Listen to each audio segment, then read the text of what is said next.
One of the key parts of the club night is the Hell and Back Light Show, which, I'll be honest, I wish Amanda was here to tell you about, because she would do a far better job than I can, although she would probably also blind you with science and get so in-depth into it, she'd probably just confuse everybody. The dance floor was generally just lasers and fog machines, whereas the Hell and Back Light Show was more in the seating area. It was a combination of digital projections and oil wheels. And for those of you who don't know what an oil wheel is, it's 3 pieces of glass put together like a sandwich, and in between each layer there is 2 different oils which won't mix together, and each oil is dyed a different colour. So you have 4 different colour oils in it, which all swirl around each other, and the wheel is put onto a motor, which is put onto a projector and rotates, and it's projected against the wall.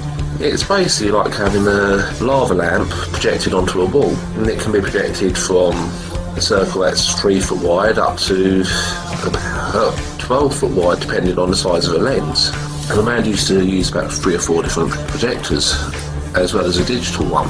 There was only a few people who made oil wheels, and Amanda, DJ Hell and Back, was one of them. She discovered oil wheels in 2017, 2018, and to be honest, became obsessed with them. She spent ages studying oil wheels and learned different oils to use, what different dyes to use, what oils mixed with what, and what dyes mixed with what oils. And it's very scientific, in which, to be honest, I regret now, but I never learned from her, because there were times when you go into the kitchen and Amanda had been there like a mad scientist with all different glasses full of different coloured liquids and things. You had to be careful what you picked up to drink, because you could quite easily pick up a glass think it was orange juice and it'd be a dye, glass of oil and dye. But her oil wheels are fantastic.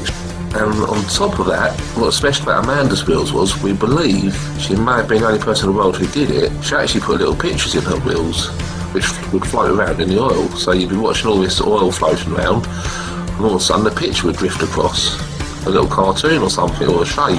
Now, Amanda was just started to make a name for herself in the oil wheel world when sadly she passed away. She had worked at Cosfest, which is a psychedelic rock festival down on the south coast. She worked there twice alongside Simon Bramich from Striking Lighting.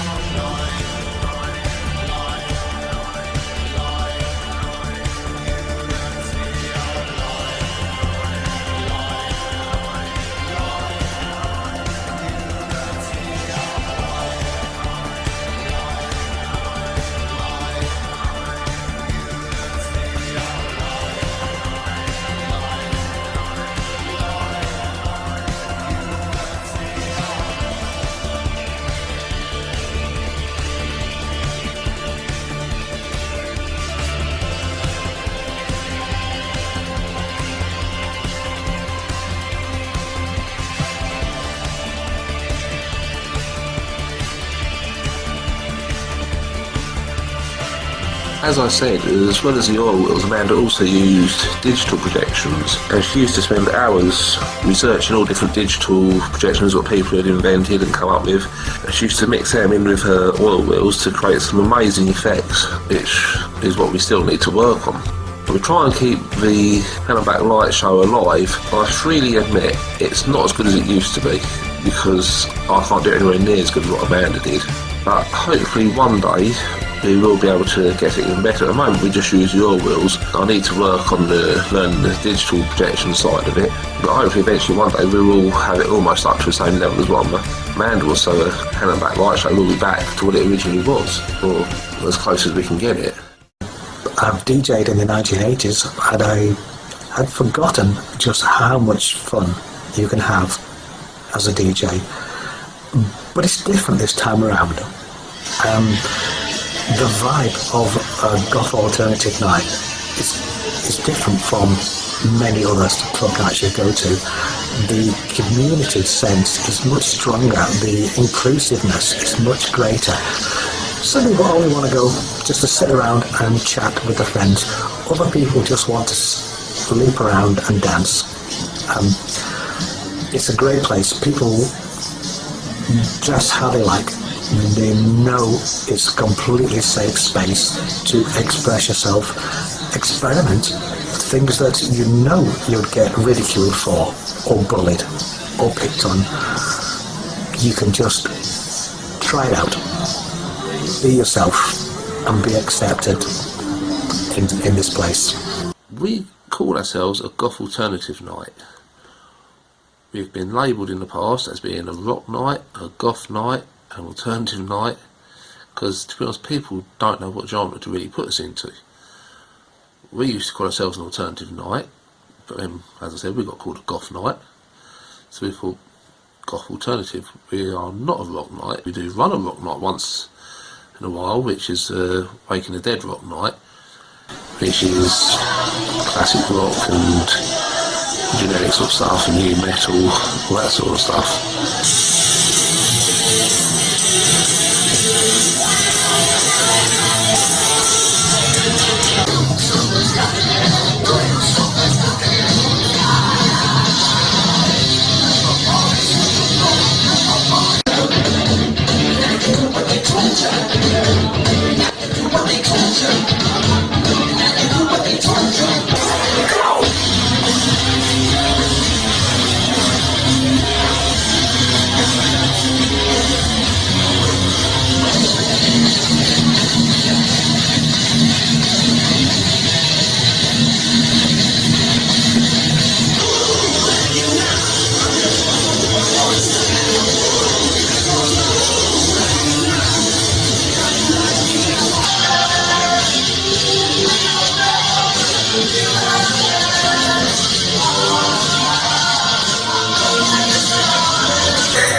But on the goth alternative nights we play classic goth, modern goth, dark wave, EBM, industrial, punk, post-punk, basically anything alternative.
Running the club night, I don't think it's as easy as what some people think. I'm sure some people do think we just turn up, plug the stuff in and that's it.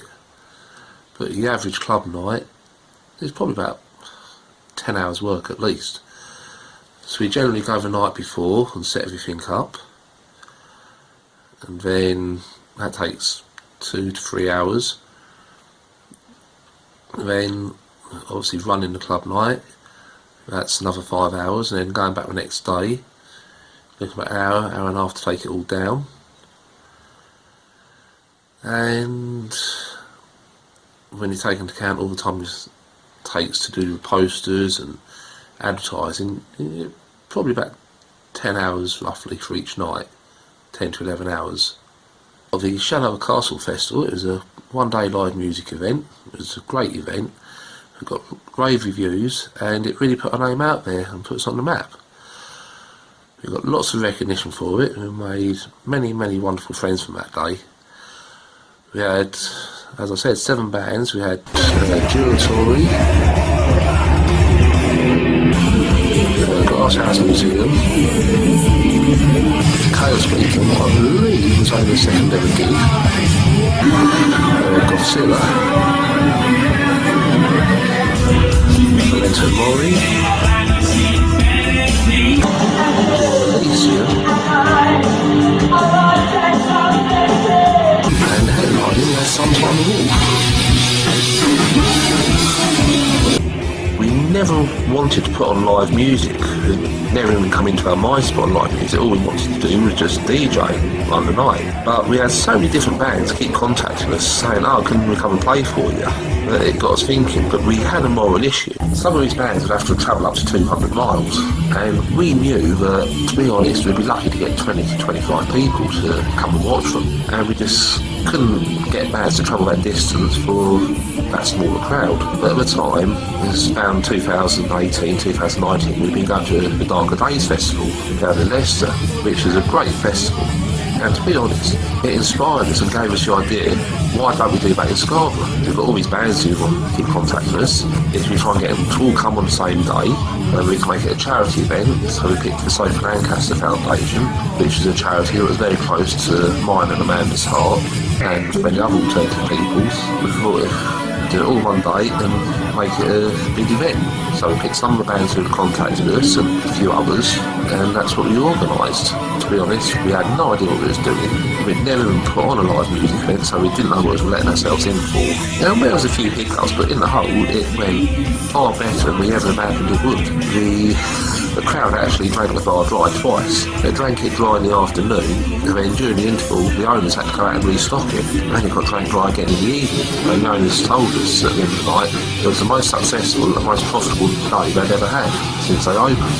But the festival, it was a huge success, and I'll say it really got our name out there, and we never imagined it was going to be so good. We did actually have a Shadow of the Castle 2 festival booked, but unfortunately the venue had bust 4 days before the event, so due to circumstances beyond our control we had to cancel it. And because that was the last live music event we did for quite a few years. We've also done 2 live music nights. The first one we had the Glass Society headlining, then Glasshouse Museum, and September as an opening band. That was another great night, quite successful for us. And most recently, just last month, we did our 10-year anniversary live music night, which was this time at Glasshouse Museum headlining. We had Death Trippers as co-headliners in the middle, and we had our Imperfect. It was a fantastic night. It was a fantastic night, again, got great reviews. And we thought it was a perfect way to cap off 10 years. The Hellback Club celebrated its 10th anniversary this year with an amazing club night and live night that went down so well. We've had such great feedback from it. Lots of people have come back and said, oh, let's do that again, can you please do that again? There was a lot of work that went into getting that to happen. The outcome, it was fantastic.